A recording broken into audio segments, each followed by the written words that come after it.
Welcome back to the Crafty Duck Whisky channel. That's what he usually says. And today we are drinking Nikka From the barrel.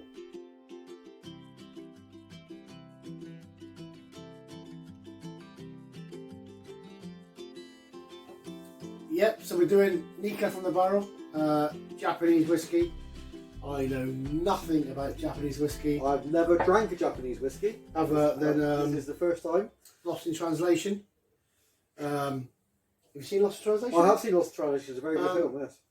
Well, I just thought it was a made-up whiskey, but it's not, is it? Suntory is one of the biggest. Yes. There's two. Well, according to this board in front of me, there's more now. There's two. Suntory is a Hibiki.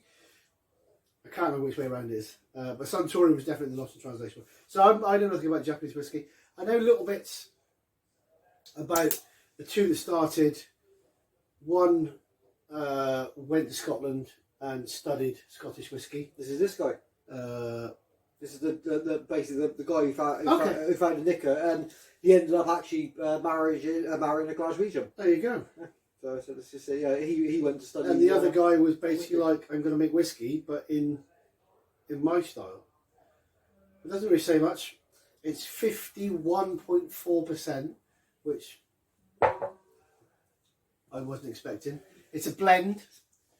So it's a blend from single malt and grain whiskey from the same from them. From them, basically they have two distilleries in Japan, and so one of them does single malt, one of them does grain whiskey. And it is a blend of those two, and I believe they're married together in a mixture of bourbon barrels, sherry butts, and refill hogsheads. From the barrel, double matured blended whiskey. Double matured. Yeah. So we're gonna mention. It's a weird little We're going to mention who they're owned by. No, we won't mention who's owned by because I'll pour it down the drain and out the frickin' window. You have to Google that, but I said yes. Yeah, Google it because if I knew this was who it was owned.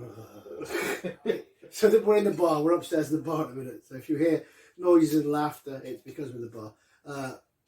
We're a craft beer bar. I wouldn't have anything owned by them in here if I knew. So John's going to taste this solo today.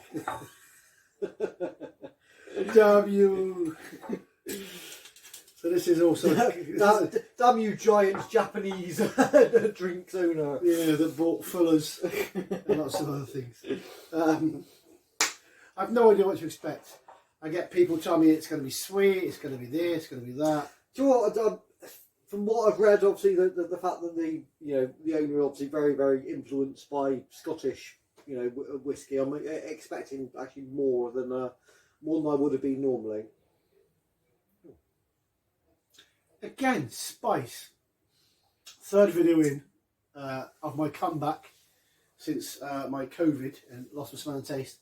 The reason why I haven't posted a video in 3 months because I've had no smell or taste. I did a few little videos on social media about pub crawls in Birmingham, or pubs to go to in Birmingham. Again, I could do a bigger version of that on YouTube, and I could do London and Bristol and other areas quite easy. So yeah, this is. God, that's really mellow. I just think it's spicy.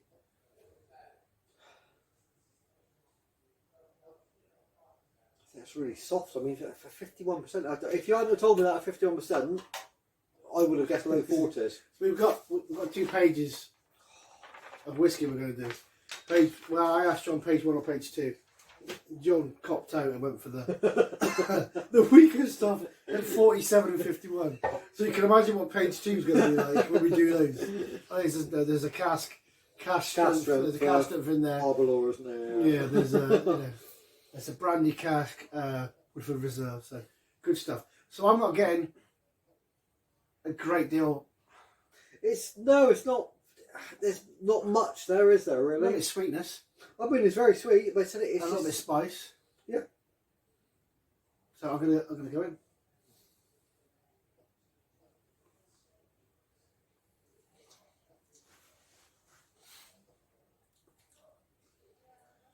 Oh, wow, spice ramps up. Yeah, just completely. Wow. Oh, that's so different from the nose. On the nose, you've got kind of gentle hints of spice. So on the palate, that was just. I'm just waiting to see what the it's a long. Oh god, yeah, aftertaste. it's still going. It's definitely And it's still got going. that spicy, not burn, but it's got No, spicy not a burn, not a burn. kind of heat. But that's all I'm getting. So according to our research, we should be nosing cut flowers and fresh fruit, spice and oak. I get spice, that's what I got first of all. But there's still a sweetness there. There is a sweetness there, but is that the fresh fruit? Is that what they mean by fresh fruit? No, it's not that. It's like sugary sweet. Yeah, a little bit. I was going to say vanilla, but then I looked down and noticed it says vanilla on the palate. No, I don't get vanilla. I don't get vanilla on I that. think it is. And then on the palate, it says winter spice, which spice I got, toffee caramel villa. So as the last video, we're gonna. I'll drop some in, mate. I'm just gonna put a little half a cup of water in, and just let it breathe and see what that does to it. It might do nothing to it. It will do something to it. It'll open it up. You know, it'll probably soften it for you. I'm getting that even. So the nose is even sweeter. It's weird, isn't it? Because the nose got more ethanol for me. Really? Okay. Okay. But I thought I've almost lost the spice a little bit on that. On the nose. Spice is gone. Yeah. It's got like a sweet, almost sugary. But that's what I could smell originally. But so I think that's which I didn't really get until the water added to it. That's kind of really brought it out for me. There's also a weird. Sweet. I wonder if a lot of these smells we get that we can't work out that a spice and what if they're oak? What's oak smell like? I don't know. It's always Because we're not, you know, we're not Rex and Daniel. I mean, we're definitely the mooches. You may have noticed we're not experts. Yeah, I don't have a big medallion around my neck. So we're just giving you our opinions on these whiskies. You know, if you know these whiskies, if you drink these whiskies, you know, comment. If you think, tell us what you get. You think why these two idiots tell us about whiskey? Because I've got a camera and I can. So can you. If you want us to do stuff, tell us what you want us to do. I had a comment today on a craft beer review I did, asking me if I would do Buckfast, which of course I will. I've also been asked to do a natural wine video, which I'm more than welcome to do. They're a bit pricey, and they're more niche than whiskey is, natural wines. But yeah, why not? We'll do anything. Just put in the comments what you want to do. If you like this video, subscribe, like. Taste that with the water in. Okay. And actually, for me, that dials down the spice. And you're definitely getting more kind of, I think, toffee on that. Nope. No? Nope. Okay. If anything, it dials out all the sweetness. Tones down the spice. I definitely tones down the spice, yeah. So the spice is quite manageable now. A little bit of vanilla on the lingering aftertaste. No touch. That is possibly the worst whiskey I've ever tasted. I suggest no one ever drinks this. Nobody buys anything from this company ever again. Unless you're in the Crafty Duck, then please do buy it. Of course. 'Cause we're that. So it's owned, if you haven't Googled it, it's owned by Shahi, who own a Shahi, the lager, which is everywhere. Yeah. They own Fuller's, they own lots and lots of stuff. I didn't realise they bought Miller Brands as well. Yeah, I didn't realise they owned this brand as well. So. But if you like this whiskey, there is a link below for Master and Malt Amazon as well.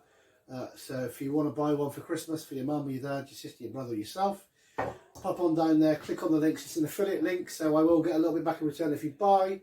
You'll help support the channel and you'll help support me and John to do more videos like this. Because obviously these are whiskies we have bought for the bar. And we've basically stolen off the bar tonight. Don't tell Anna, she'll go mad. So like I said earlier, if you like it, subscribe it. If you don't, just watch the video and enjoy your whiskey responsibly. And from me and John, that's it, boys.